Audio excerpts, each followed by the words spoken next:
To approve? So moved. Second. Moved and seconded. All in favor say aye. Aye. Minutes are approved. Item number 1 is authorization to execute a commercial aeronautical agreement with Epic Flight Academy. Jeff Powell, welcome. Good afternoon. Good afternoon. Good afternoon. Great to see everybody. We have a flight school requesting authorization to operate on the Tuscaloosa National Airport. If you recall, we had a company similar services, Rev Aviation. Their instructor, I would say, graduated, got enough hours, moved on to other parts of his career. Epic would replace that under Hawthorne. It is a sublease under Hawthorne, but they do have to have an agreement with the city to make sure they're meeting all the normal requirements. How long of an agreement is this usually, Jeff? It's based off the sublease. For us, it's year to year. So as long as their sublease is active, then their agreement with the city is still active. Mr. Johnson is a representative for the company. They're here today. If you have any questions for them as well. So Jeff, when the dust settles on this, there'll be one provider of flight training? On the airport, Yeah. there'll be 3. 3. We got one at Bama-Dixie. We have Sanders Aviation. They're independent from the FBOs, and then Epic will be flying through Hawthorne Global. And where does Sanders operate out of? They're adjacent to the tower, the air traffic control tower. So Jeff, how many schools can we have on our airport? Our role is not to dictate how many. We just make Okay. sure it's a fair playing field. You Okay. could have 30 instructors and 30 flight instructors. Okay. 30 instructors and 30 flight schools, or one flight school with 30 instructors. It's kind of limited by the number of instructors and not the company. Okay. But having multiple flight schools is not uncommon in the airport industry. Okay. Epic, how many are you gonna have? Mr. Johnson? Epic's been in business since 1999. No, how many instructors are you gonna How have? many instructors been? Right now, we're interviewing 2, for Tuscaloosa, and we'll build from there. What will be your ages? Come on up here. Introduce yourself. Ages of The flight students. anything from 16 to 60. 100. To 60. Okay. 65. Well warranted discrimination. Okay. Just missed it, Mr. Field. By almost 50. Other questions? So moved. Motion approved. Second. Moved and seconded. All in favor say aye. Aye. Motion is approved.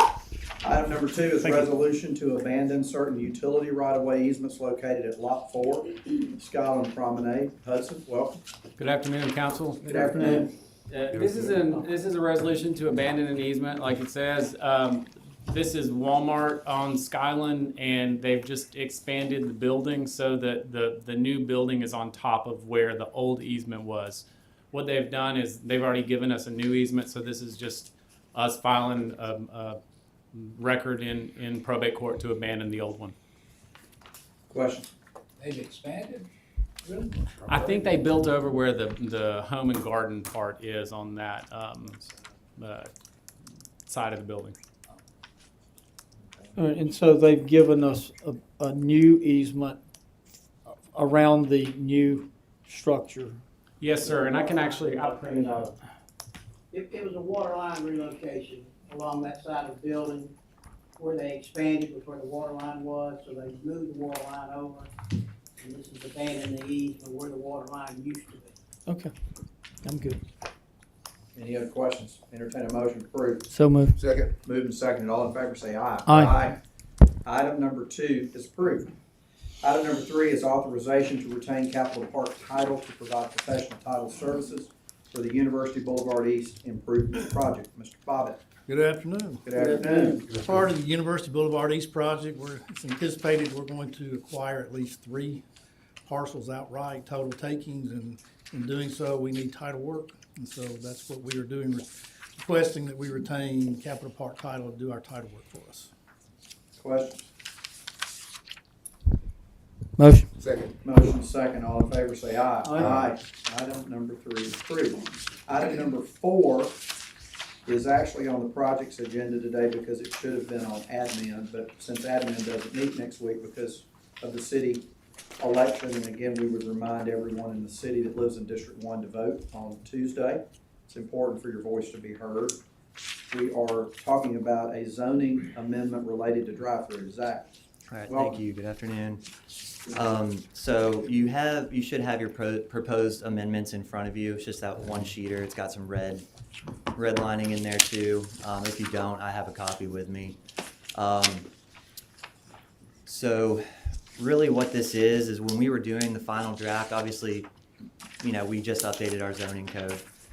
January 1 was the implementation of that. And so as we were updating it, as we were implementing it, we realized that we actually have a little bit more intense restrictions on drive-throughs than we initially intended. And so this is to kind of clean that up a little bit. And I'll go into what that entails. So the goal for these updates is to keep pedestrian heavy walkable areas like downtown, like the university area by the strip, things like that, to keep those safe to pedestrians by restricting, drive-through restaurants. So as it is today, essentially. So you can think of, so as you see on your screen here, this area is identified at that very bottom red portion. So it's just a boundary that we're proposing to establish to essentially restrict drive-through restaurants in this location. So just to point out to you guys, the bottom right-hand corner there, that little red piece, is Jack's. So Jack's is not affected by this. I know Mr. Fail will be happy about that, even though that's not your Jack's. I go to that one. You do? Okay, all right. And so through the framework process, we created a university commercial district. So you can see here that dark red in that boundary area. That's the university commercial district. And so when we created that district, we restricted drive-through restaurants. However, there are areas, as I will point out, that are university commercial that might be appropriate for drive-throughs and are more auto-oriented rather than pedestrian-oriented. And so this is an example of that. That's where Pop Stroke is on the right-hand side up there. And then on the bottom left-hand corner here is where like Nukes and Arby's and Starbucks is. So you can see those are both zoned university commercial, and those are both appropriate to have drive-through restaurants. So we don't want to restrict them in those locations, and this fixes that. Another location, so you can see Stillman is the blue, Stillman Boulevard right there to Culver Road. That dark red also is university commercial. Clearly pretty auto-oriented on that street, and so it would be appropriate to have drive-through restaurants at that location. And then this is the Hackberry 15th Street intersection. So again, Jack's on that northern corner right there. As you move south, this is like Mr. Chin's, the old Bama Bowl site, Druid City Brewing Company, that area. And so we didn't want to restrict, drive-throughs that might be wanting to go in those 3 or 4 areas that I just kind of outlined to you guys. We also wanted to obviously continue to allow drive-through restaurants between the Lurleens. So as they are today, McDonald's, Dunkin', Jimmy John's, all of those would be able to be located in this area, as well as new ones that might come in. And then adjacent to the Lurleens as well. So, Taco Bell is not between the Lurleens, but it's directly adjacent to the Lurleens. And then, of course, 15th Street, we didn't want to restrict any fast food restaurant type uses along 15th Street when they are adjacent to it. And that really sums up kind of, as you can see in front of you, there's really a couple of red areas. Those are the changes that we're proposing. I can answer any questions that you guys might have. Questions? Zach, thank you. Mr. Chairman, there's a little more amplification and context I'd like to get before we vote on this. I'd like to make a motion to table until the next project's meeting. Do your second. Second. Got any motion to table for the next meeting? All in favor say aye. Aye. Aye. Motion carries. Thanks.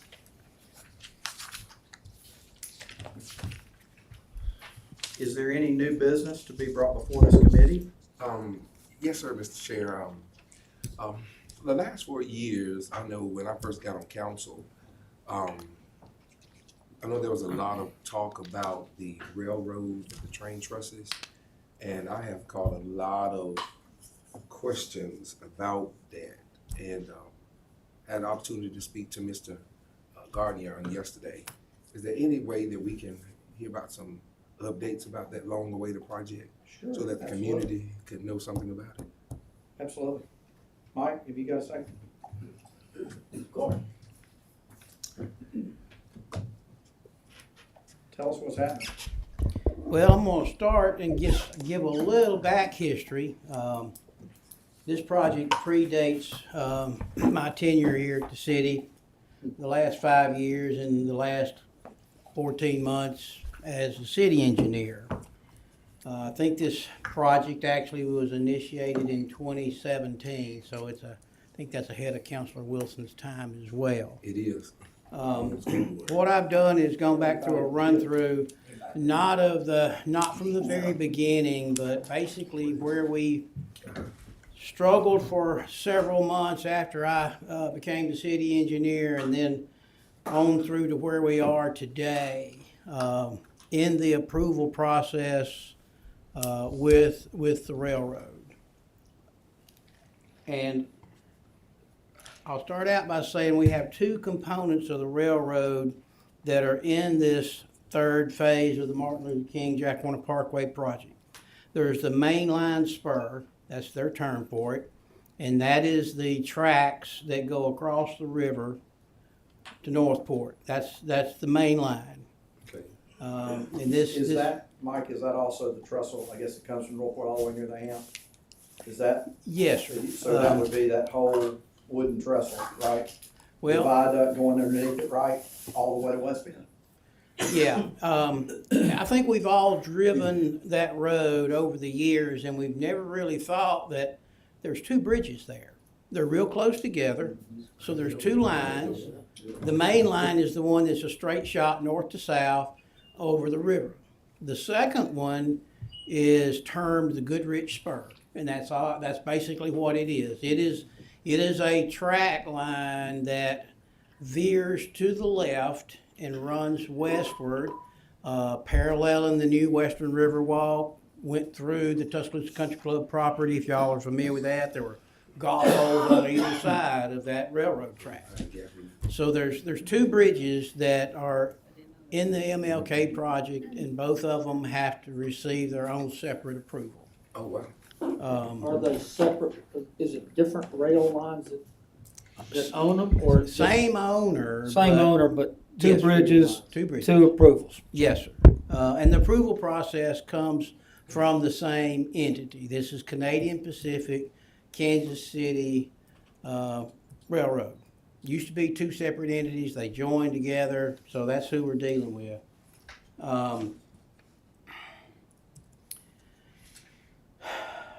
So about the end of 2024, we started getting a little bit of traction with the railroad as far as communication. I've got a list here that's got, 10 or 12 bullets, and basically all of them say we submitted comments, or we responded to comments to the railroad, and we've emailed them or called them, and we've gotten no response. Months and months we went without any response from the railroad as to where did this project lie with them? Were they reviewing the plans? Were they sitting on somebody's shelf? Were we going to receive any additional comments? This went on for quite a long time. Right at the first of the year, or let me back up, in November, mid-November, our design team submitted a round of comments to the railroad. In the middle of January, the railroad company assigned this project a new project manager. I think this is the third or the fourth project manager since 2017 that had been assigned to this project. And since that time, we've made some significant progress. After that new project manager was assigned the project, There was a few communications. Our design team again sent the final drawing plans on the main line to them on February the 7th.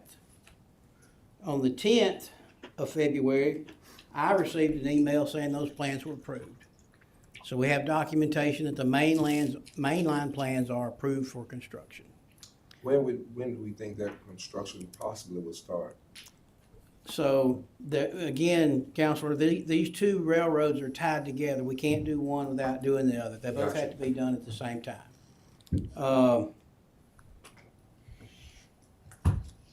Because I remember we took some time with your team, and you and we all went over the phases and talked about the bridges.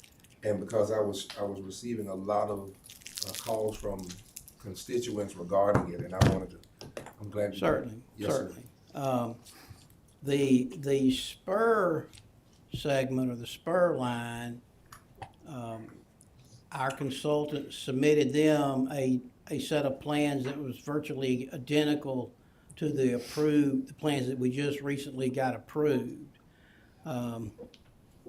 It's my expectation that we should receive approval of the spur segment within a matter of weeks or a month. I actually have it targeted on my calendar to call next week for a follow-up, to see where we are, address any concerns that they may be able to share with us. We are actively communicating with them, I don't know, every 3 to 4 weeks, either my department or our consultant, to see where in the process of approval we lie. The third component of this approval process, before we can take this project to advertisement for bids, is the maintenance agreement. Underpass agreement license. And we've had 2 phone calls with them. The team's meeting was the last one about 3 weeks ago, Tom, I believe it was. I'm And sorry, I couldn't hear what Tom said back there. It's an underpass agreement and a license agreement we have to have for each one. Underpass and what else you said? License. Okay.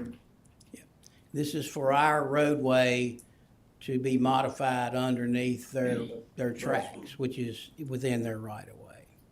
And I hope I don't speak out of turn, but y'all are very comfortable with this last agreement draft that we've received to review. We've had a number of different agreements. We've actually offered to go out and meet with them either in Kansas City or in Canada. We've had some team meetings. We were getting closer, and they actually kind of pulled the agreement they had and said, hey, we want to use this agreement instead. The agreement that they substituted in is actually one that we are far more comfortable with. I know Tom's still working on a couple minor terms, but I don't expect those agreements to be a holdup to the larger agreements that they're going on with OCE. Mike,